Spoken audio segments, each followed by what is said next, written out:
And I'm asking you to absorb the drama of the contrast of life, both the tragedy and the triumph, both the sorrow and the joy, both success and failure, so that it will temper your communication for the future. If you want something to deliver, you've got to absorb it. You've got to learn it. You've got to absorb it. You've got to take it in. So that's my first skill. I'm asking you to be so intense, not to miss the drama or the occasion. Though I'm asking you to soak it all up like I'm going to. I want this day stamped on my memory forever. Each day is a piece of the mosaic of your life. Don't let the pieces be missing as your life unfolds. They will be treasures for you to recall someday. Know whether you're talking to a child to amplify the vision of the future, whether you're talking to a prospect or whether you're talking to the present, doesn't matter who you're talking to. Absorb this day so you won't lose it. You'll have it. Wherever you are, let yourself be touched by the drama of life. Here's what it means. Let yourself be affected. To affect other people, you've got to be affected. To touch other people, you've got to be touched. To stir other people, you've got to be stirred. Let it happen to you. So here's the key. Let life touch you. Don't let it kill you, but let it touch you. Don't let yourself be unmoved. Don't build a wall around nothing can get through. Don't put up all the shields and all the barriers. The same wall that keeps out disappointment keeps out happiness. You can't have it both ways. You got to be touched. You got to take the risk. Respond. I'm one of the greatest guys in the world to take to the movies. I respond to a movie. I love a good movie. Make me laugh, make me cry, shake me over hell, scare me to death, but don't leave me unmoved. I'm asking you, don't be that casual. Key phrase, casualness leads to casualties. Don't be casual in gathering information. Don't be casual in the experiences of life. Don't be casual in your contact with human beings. Don't be casual in observing and absorbing and being affected by the drama of life. Don't be casual. Your life will be so narrow, your mind will be so empty, your spirit will be lacking. You won't have the equities of heart and spirit to deliver to a child when it needs it, a daughter when she needs it, a son when he needs it. It'll be lacking, it'll be missing. I'm asking you to be touched, absorb, feel it. Now here's number 3. Learn to reflect. This is an interesting skill. Reflect simply means go back over. Run the tapes again, I call it. Go back over your experiences. Go back over where you've been and what you've seen and what you've heard. Let me give you some good times to reflect. Here's number 1, at the end of the day. Take some time at the end of the day. Go back over your calendar. Go back over your to-do list. Go back over the events of that day. Who did you see and what did they say and how did you feel? Run those tapes again, both the emotion and the experience. It'll make that day valuable if you'll reflect on it at the end of the day. Next, at the end of the week, take a few hours and go back over the week, making that week more valuable to serve you in the future. Next, at the end of the month, take half a day at the end of the month. Go back over your calendar. Go back over your trips. Go back over the meetings. Go back over the occasions, the good ones and the bad ones, the high ones and the low ones, the happy ones and the sad ones. Go back over the last 6 years, the triumphs and the failures, the wins and the losses, so that what? You can invest that last 6 years into the next 6 years and make the next 6 years a lot more valuable. Here's what's valuable about the past. It's commodity, it's coin, it's currency. You can invest it in the next experience. You can invest it in the next recruiting situation. You can invest it in the next meeting. Don't just let the past go. Reflect on it. Absorb it some more. Remember it. It's powerful. Shut out everything for a while and ponder your life. Ponder your past and ponder your future. And you walk out of the closet and you come down off of the Jeep trails and you walk away from a time alone, and now you're powerful. Now you're almost invincible. Now here's number 4. Now you must act. Number 4. Learn how to put all of this experience now into a plan, into a program. Acting is what makes all of the 3 I've talked about before valuable. Produces life, produces equity, produces profit, produces bottom line, produces success, produces progress, produces productivity. And that's what life is all about, to produce. So now gather up the past and invest it in the future. Now gather up your experiences, what you remembered and what you felt and what you've seen and what you've heard. That's what makes an experience valuable on the stage, in the movies. A well-written script, yes, but those emotions near the surface that can be mixed with a well-written script and affect somebody's life and touch somebody's heart and soul and move the mind and move the intellect and touch the spirit. I'm telling you, if you'll work at this, you can get good at it. It's called personal development of the best kind. Don't get lazy here. The time to act is when the emotions are hot. When the feeling is there, when the power is there, that's the time to put the plan together. Not in some lazy moment when you've been drifting. I'm telling you, you'll make too many mistakes putting your plan together. Put a plan together when the emotions are high. After you've left here, before the feeling and all this stuff passes, lay your plans, the calls you're going to make and the meetings you're going to conduct and the things you're going to do, the people you're going to contact, the disciplines you're going to undertake, the new things you're going to do. Get that stuff going while it's hot. Because if you don't, here's what's liable to be your experience. And that's called the law of diminishing intent. We intend when it's hot, but intent starts to diminish. The minute you leave here, it'll start to cool. You've got to make sure before it cools completely that you've put it into action, you've put it into work, you've put it into labor, you've put it into a meeting, you've put it into an invitation, you've put it into a call, you've put it into a structure. Now here's the last one on the abilities, and that is develop the ability to share. Sharing is one of the most extraordinary human experiences available. You say, well, how would it be in your self-interest to share? Here's why. The people who share usually get the greater benefit. We call that enlightened self-interest. Now, enlightened self-interest means everybody wins. Now that you've got an idea, share it. Now that you've got something that could change someone's life, share it. Now that you've got an opportunity that could help someone with their financial future, share it.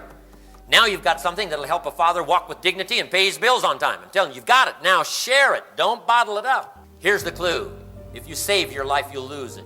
If you just protect yourself, you're lost. Self-care leads to poverty. Self-investment leads to fortune. I'm asking you to make the most extraordinary investment here. Depositing an idea in someone's experience and let them toss it around, and if they like it, go for it. No telling, you might help them walk out of the shadows. And someday they'll say, Mary, that morning we had breakfast and you passed along this idea. I'm telling you, that was the day that started to change my life forever. Thank you very much. I'm telling you, join in the experience of sharing. Key phrase to take home, be a serious student. Be a serious student of life. Be a serious student of people. Be a serious student of enterprise. Be a serious student of financial independence. Be a serious student of how to build a financial wall around your family nothing can get through. A serious student of how to develop all of your skills, all of your abilities. Be a serious searcher for truth. Never cease your quest for knowledge.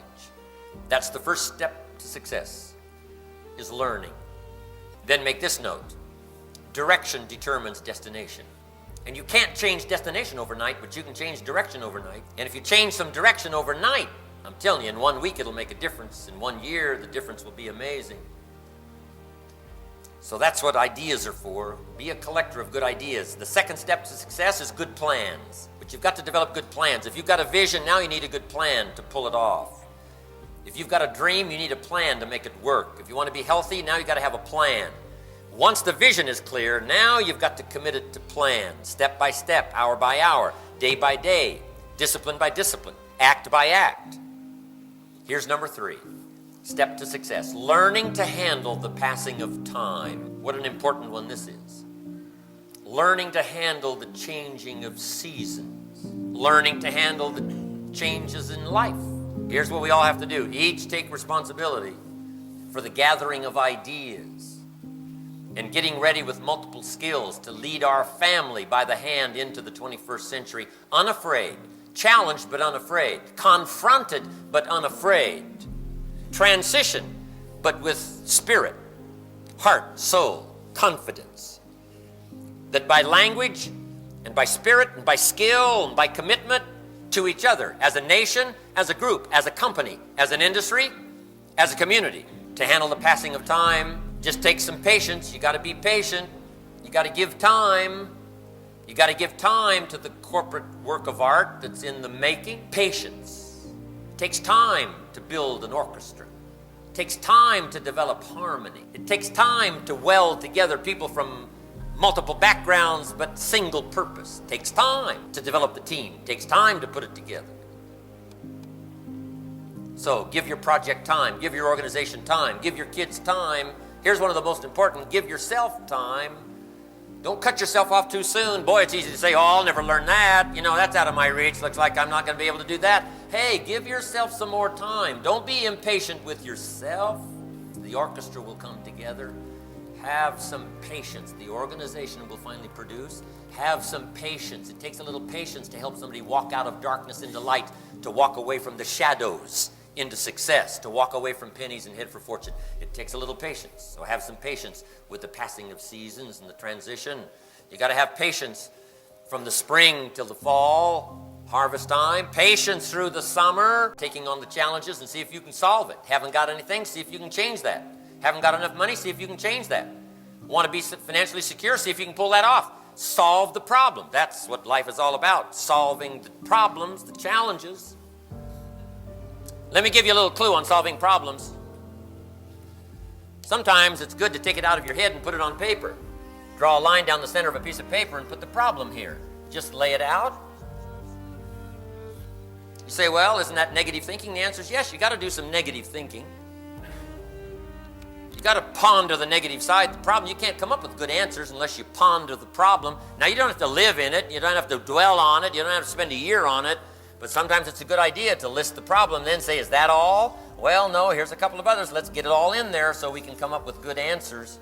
Now, on this side of the paper, we got answers and solutions.